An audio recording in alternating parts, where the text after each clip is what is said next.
Sorry? Can I help you guys? You were looking for the lifestyles of the rich and famous? Oh, well, wrong spot.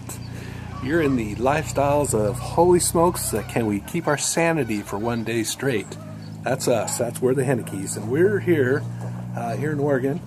I'm married to my wife with 5 kids. Most of them have left home. And yeah, in the back of my mind, I thought we'd get the easy street, get that comfortable job, get stability, save up for retirement, go around, see all the grandkids, spoil them.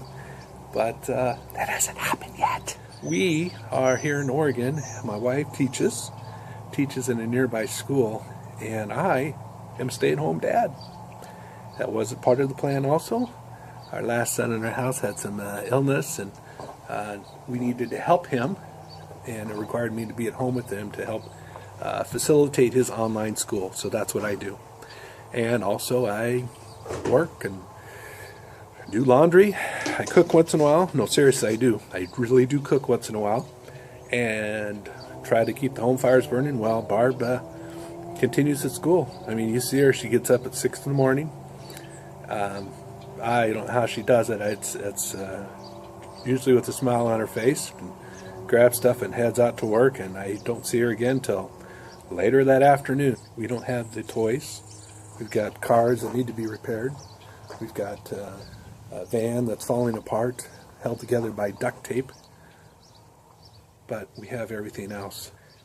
Yeah, why don't you take a second and learn about some lessons that have helped us and help us be better, because for us it's not about being rich, even though we struggle with medical bills. You want to know why we're so happy? Come find out. Starts at 6 a.m.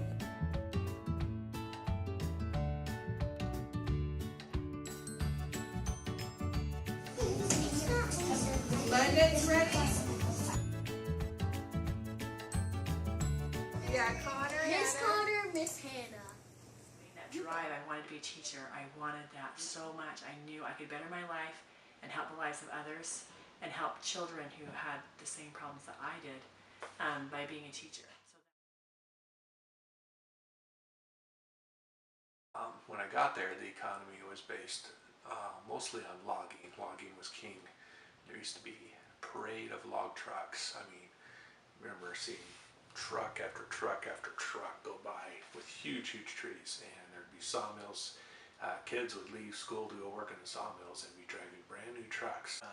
I remember the first time I pulled into Forks, and we lived out of town about 3 miles in a place called Elk Creek. We lived high above the river. At the time, there was a single wide white trailer. I remember pulling up going, oh my gosh, it was just this dumpy, tiny, tight trailer. It was my sister, myself, and Dad and Mom. With my family, we definitely had generational poverty. That was unique to my particular family because of some choices that were made. So a whole generation of individuals were affected. And when I grew up, I said I wanted to have that kind of family. So I strived to follow what I saw in other homes to have model my own family after. But I remember going on a trip, not a very long trip, but several hours, and there were 7 of us that piled out of a very small car along with 2 hamsters in cages, large cages, and a dog.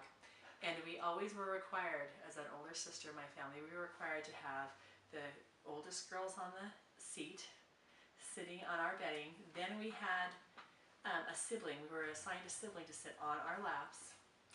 And that's how we packed, like sardines. And it was, and we would just pile out of the car, looking dirty, being hungry, having just shared a bottle of baby food with all of us, 1 bottle for all of us, for my sister. We gave her the most. Just think, oh, he must come from a wealthy family, or did that not even cross your mind? I was looking for someone who would work really hard, who'd be a hard worker. My dad was an incredibly hard worker, even with all the problems that he had. So I wanted a hard worker. When I saw him, we were both working at a national park, in between summer terms, or in the summer in between terms of school, and I just felt strongly that he was a good man and he was working hard. I really was impressed with him. At no time was earning a lot of money on my list ever. I really wanted someone who'd be a daddy to my kids, and for me not to have to be a single mother. And so, you know, and with his job, I've had to do quite a bit by myself, and it was good for me to work along a single mother because I developed those qualities and skills when my husband was gone during church callings or his job. A tremendous amount. I've been able to be independent, and I feel good about what I've done. So you don't need me children. anymore. You don't need me anymore. Yeah, forever. Nice. Well, what I'm really grateful for is that she knew right away the one thing I was good at, I wasn't going to make a lot of money at. I mean, she knew I was going to be a journalist, and she knew that it could be long hours, and she knew it probably wouldn't be a lot of money, and she didn't walk away. She could have. And even so, despite my low income, we've never lacked. We knew our income would increase, but we knew that having an income did not always make someone happy. When I look back and think how, see, He's a teddy bear too, huh, Anderson? but when I look back and think He does about the what he does the crying for I'm the designated crier. But when I look back and think, we made mistakes. We have Everybody made some, does. some pretty good mistakes. But when I look back and think what we've done and how far we've come considering our backgrounds, I gotta think, do I feel sorry? Do I wish we could do some things over again? Absolutely. But I also think, man, we've done all right. So you could even earn money. That could be a job sometime, maybe of one of yours. We were just blessed with a wonderful grandson, our first grandchild. And it's kind of neat to see how the circle of life continues to go and go and go. And it's wonderful to see our daughter and son-in-law and the stable foundation that they've created. I think when you get to my old fart age and you think to yourself, what have you done on this earth? You want to be the next writer, you want to be the next celebrity, you want to go out and do these things. But if nothing else, if I could look at my next generation, like our grandson and any other grandsons or granddaughters that come along, and know that they are in a good, stable home and they are being raised appropriately, and maybe we had a little bit to do with that. That is all the earthly reward I need. We were able to take these two disparate, dysfunctional, weird people and come together and be a force. Not be perfect.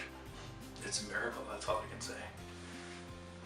I testify that as we are spiritually attentive and observant, we will be blessed with eyes that see more clearly, ears that hear more consistently, and hearts that understand more fully the significance and subtlety of His ways, His thoughts, and His blessings in our lives.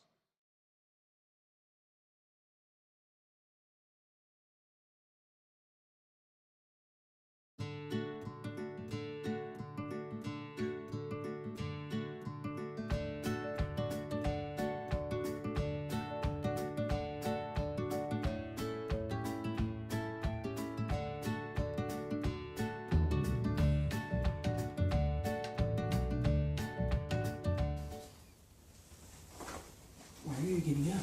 Why are you getting up?